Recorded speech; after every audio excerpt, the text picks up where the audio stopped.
Ever had that sinking feeling that everyone else is sprinting ahead in life while you're somehow stuck at the starting line? Like everyone has it all figured out, careers, relationships, businesses, and you're just there, watching? Well, you're definitely not alone. What if the real reason you feel left behind isn't because you're doing anything wrong, but because you've been quietly programmed to want the wrong things? In today's episode, we're diving deep into this feeling of falling behind through some powerful ideas from Luke Burgis's book, Wanting: The Power of Mimetic Desire in Everyday Life. We're going to unpack why we feel like we're trailing behind, where these feelings actually come from, and, most importantly, how to break free and start living on your own terms.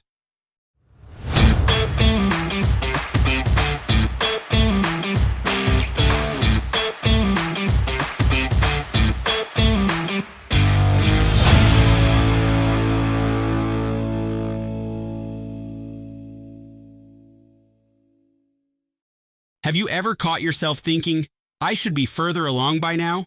Like somehow, without even knowing exactly when or how, you ended up in this invisible race, and everyone else seems to be lapping you.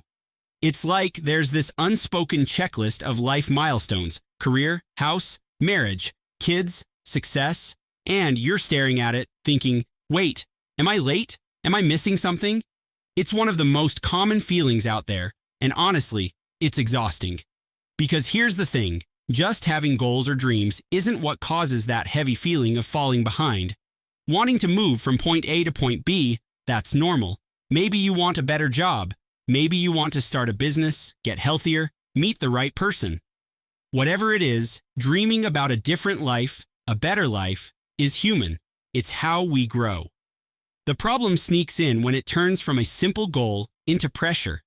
Not just I want this, but I should already have this. Suddenly, it's not just about wanting to move forward. It's about judging yourself for not being there yet.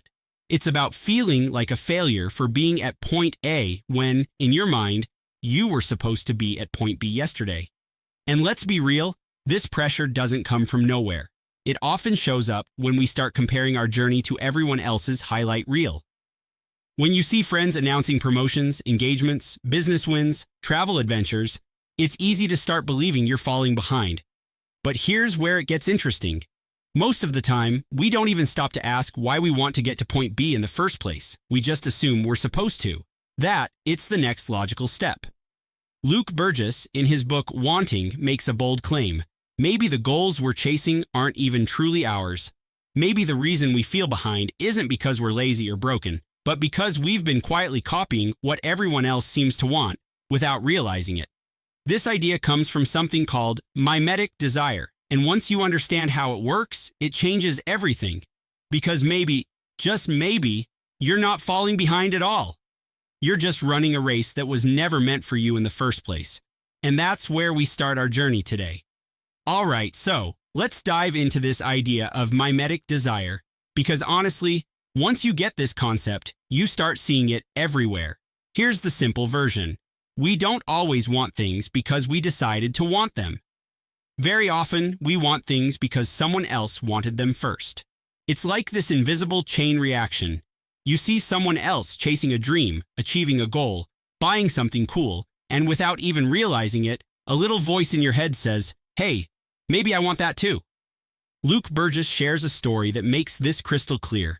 He talks about a moment when a friend told him he was getting a big promotion, $20,000 raise, fancier title, more vacation days. And while Luke was smiling and congratulating his friend, inside he felt this creeping anxiety. Questions like, wait, shouldn't I be getting a raise too? Didn't I work harder in school? Am I falling behind? And boom, that's mimetic desire in action. Suddenly, his friend wasn't just a friend, he became a model of desire, someone whose achievements unconsciously set a new standard for Luke's own life, without him even choosing it. And here's the wild thing. If we're not paying attention, these models start running the show. We start copying the goals, the careers, the lifestyles of people around us, not because they truly fit us, but because we see them and think, that's what success must look like. This whole theory actually goes back to a French philosopher named René Girard, who spent his life studying how humans mimic not just behaviors, but desires. Now, Luke breaks this down even further by describing two worlds we all live in, Celebristan and Freshmanistan. And no, those aren't actual countries, although they sound kind of fun, right? Let me explain. In lots of languages, Stan means land of, like Pakistan, Kazakhstan. So, Celebristan is the land of celebrities, movie stars, influencers, athletes, people who feel distant from us, but whose lives we still watch and sometimes secretly envy. And then there's Freshmanistan, the land of peers, the people who are much closer to us, friends, classmates, neighbors, co-workers, cousins, people we can actually see, touch, talk to. Here's the key difference. You might admire celebrities, sure. You might think it would be cool to have a life like theirs, but you probably don't feel genuinely behind because you're not as rich as, say, Scarlett Johansson. That gap feels too big to even matter. Where we really feel the sting is in Freshmanistan. It's when your old college buddy just launched a startup and raised $1 million. Or when your neighbor buys a beautiful new home. Or when that girl from high school posts engagement photos on Instagram, and suddenly you're questioning all your life choices. Because these people feel close. Their achievements feel attainable, and that's what triggers the deep comparison. That's what feeds the feeling that you're somehow late to the party. And the worst part? Most of the time, we're not even aware it's happening. It's subtle. It's quiet. It feels like our own desire, but it's not. It's just mimetic desire at work, whispering in our ear, shaping what we want, making us feel restless, impatient, behind. So now that we know our desires can be shaped by the people around us, the next big question is, how do we tell the difference between what's truly ours and what we're just borrowing? This is where Luke introduces a really powerful idea, the difference between thick desires and thin desires. Let's break it down. Thick desires are the deep ones, the ones that have been with you for years, maybe even since you were a kid. They're like the bedrock under your life. Solid, real, enduring. These are the kinds of desires that don't change when trends shift, or when someone flashes a shiny new life on Instagram. You can think of thick desires like strong roots under a tree. They stay put. They nourish you. They actually energize you when you move towards them. On the flip side, thin desires are like leaves blowing in the wind. They come and go. One day, you desperately want a new job title because your coworker just got promoted. Next week, you're dreaming about moving to Bali because a YouTuber you follow is living there. Thin desires are surface level. They're often triggered by whatever or whoever is standing right in front of you. And here's the tricky part. Thin desires feel urgent. They feel real. But if you chase them, you'll often end up drained instead of fulfilled. A really simple way to spot the difference is to ask yourself, has this desire been with me for a long time? Does pursuing it actually light me up, or does it stress me out? Would I still want it, even if no one else could see me achieve it? That last one is huge. If no one could ever know you did the thing, got the car, built the business, won the award, would you still care? Or is part of the appeal about being seen? Luke also shares a personal story to make this real. He talks about how he's always had a thick desire to teach. Even as a kid, he loved helping others learn.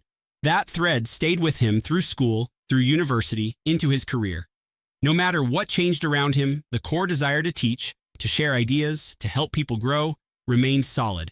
But thin desires? Oh, they show up all the time. Especially after spending time in environments packed with high achievers, conferences, masterminds, online spaces. He'd find himself suddenly wanting bigger businesses, bigger numbers, fancier milestones, and his team actually learned to ignore any huge new ideas he brought back from those trips, because within a few days, those thin desires would fade away. And honestly, can you relate to that? How often do we come back from scrolling through social media or attending some event feeling like we need to completely reinvent our lives? It's not that ambition is bad, but if it's coming from thin desires, from surface-level copying, it's probably not going to stick. And it's probably not going to satisfy you either. That's why it's so important to recognize the difference. When we build our lives around thick desires, the ones that have been quietly shaping us for years, we feel more grounded, more peaceful, more like we're living our story, not someone else's. And that brings us to another tool for digging even deeper into what really matters, something Luke calls stories of fulfillment. And honestly, it's one of the most powerful exercises you can do. Alright, so by now we know how dangerous it can be to blindly chase thin desires, but even if we start recognizing them, there's another layer we have to peel back. And it's all about the scorecards we're secretly playing by. Luke calls this the idea of identifying your Michelin stars. Now, you've probably heard of Michelin stars in the world of fine dining. Restaurants compete fiercely to get 1, 2, or even the coveted 3 stars. It's like the highest honor a chef can achieve. But here's the dark side of that system. In 2003, one of France's most celebrated chefs, Bernard Loiseau, heard whispers that he might lose one of his Michelin stars. His restaurant was already famous, he had incredible ratings. But just the possibility of losing that external validation, it crushed him. Shortly after, he tragically took his own life. Now contrast that with another chef, Marco Pierre White. At 32, he became the youngest chef ever to earn 3 Michelin stars. But instead of clinging to that achievement, he gave his stars back. He walked away. He said, "I gave Michelin too much respect and I belittled myself." Instead of living to please the inspectors, he chose to live for himself, spending more time with his children, reinventing his life on his own terms. It's a powerful reminder. We all have our own version of Michelin stars. Maybe for you, it's a job title. Maybe it's how many followers you have. Maybe it's the size of your house, the car you drive, the vacations you post online. And chasing these stars can feel so normal because everyone around us is doing it too. But if we're not careful, we can spend our whole lives climbing ladders we never actually wanted to climb in the first place. That's why it's so important to pause and ask, what are my Michelin stars? What external badges of success am I chasing without even questioning why? Which ones genuinely align with my thick desires? And which ones am I chasing just because the world told me they matter? Personally, when I look back, my Michelin stars have changed a lot over time. In school, it was all about grades and university admissions. In medical school, it was awards, scholarships, and publications. Later, it became YouTube subscribers, book deals, bestseller lists. And for a while, I was chasing all of it without stopping to ask if it actually mattered to me. And that's the point. The goal isn't to reject every external achievement. It's to get radically honest about which ones genuinely light you up and which ones you're only chasing because they look good from the outside. Because the truth is, external validation will never feel enough if it's not aligned with who you really are. And once you name your own Michelin stars, you take away their power. You get to choose which ones stay and which ones you quietly, proudly walk away from. Alright, so now that we've started spotting where our desires really come from, and we've identified the Michelin stars we're chasing, there's another huge piece of the puzzle. And that's learning how to set boundaries with the people and the environments that feed our unhealthy desires. Because here's the truth. Mimetic desire isn't something you can just switch off. It's wired into us. We will be influenced by the people around us. The trick is to be intentional about who we let into that circle of influence. And one of the easiest ways to do that is by setting digital boundaries. Think about the people you follow online. If someone's content consistently makes you feel like you're not enough, like you need to buy more, achieve more, be more, maybe it's time to hit that mute or unfollow button. Seriously, you're allowed to curate your feed. If you know that watching flashy entrepreneurs brag about their yachts and their private jets just makes you restless and anxious, why keep inviting that into your head every day? I've done this myself. There were a bunch of entrepreneurs I used to follow who loved showing off their expensive cars and watches, and honestly, it started getting to me. I caught myself thinking, maybe I should want a Rolex too, even though, deep down, I don't even like wearing watches. It wasn't my desire. It was thin, borrowed, and honestly, just noise. So I unfollowed a bunch of them, and guess what? The desire faded. The anxiety faded. You can also set mental boundaries. Whenever you catch yourself feeling behind, pause. Ask yourself, am I feeling this way because I genuinely want this thing, or because I'm modeling someone else's desire? Just that little moment of reflection can save you from spiraling into comparison mode. And sometimes you might even need to set physical boundaries. Maybe there are people in your real life, coworkers, friends, even family, who constantly trigger unhealthy comparisons. It doesn't mean you have to cut them out completely, but maybe you limit how much time you spend with them. Maybe you protect your peace a little more carefully. Because the environments we immerse ourselves in, online and offline, massively shape what we think we should want. Luke also throws in a brilliant little reminder about so-called experts. He says, in fields like physics or math, you have to show your work. You can't just say you're an expert, you have to prove it. But in softer areas like productivity or success or personal development, it's frighteningly easy for someone to be crowned an expert just because they have a podcast or a book deal, which means be careful who you let influence you. Just because someone is loud or famous or trending doesn't mean they know what's right for you. Pick your models carefully. Follow people who embody the kind of life you truly respect, not just the ones who are good at selling an image. And remember, it's okay to opt out of the comparison game altogether. All right, so here's the good news. Mimetic desire isn't all bad. Yes, it can make us chase goals that aren't ours. Yes, it can make us feel behind and inadequate. But, and this is the key, if we're intentional about it, we can actually harness mimetic desire to improve our lives. Luke calls this building positive flywheels of desire. Now, what's a flywheel? In physics, it's basically a spinning wheel that builds momentum, and once it's moving, it's hard to stop. The same thing can happen with our desires. Imagine this. You start going to the gym because your friend got in shape and it inspired you. Then you start eating healthier because you don't want to undo your hard work. You cut back on late nights because you want to feel good at the gym. You start waking up earlier, working more productively, feeling better in general. One positive decision leads to another, and another, and another. That's a positive flywheel in action.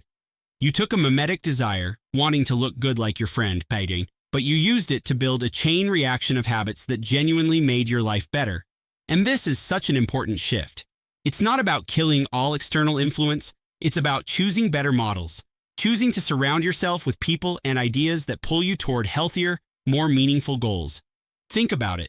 If you spend time around people who value deep learning, you're more likely to crave growth. If you hang out with people who prioritize kindness, you'll probably want to be kinder too. If your circle is full of people chasing fame and status, well, you know how that story goes. The choices you make today, who you listen to, who you admire, what environments you put yourself in, those choices are actively shaping what you'll want tomorrow. And here's the best part. Once you start aligning your desires with your thick, authentic values, not just thin, borrowed ones, that feeling of falling behind starts to disappear. Because suddenly, you're not measuring yourself against someone else's race.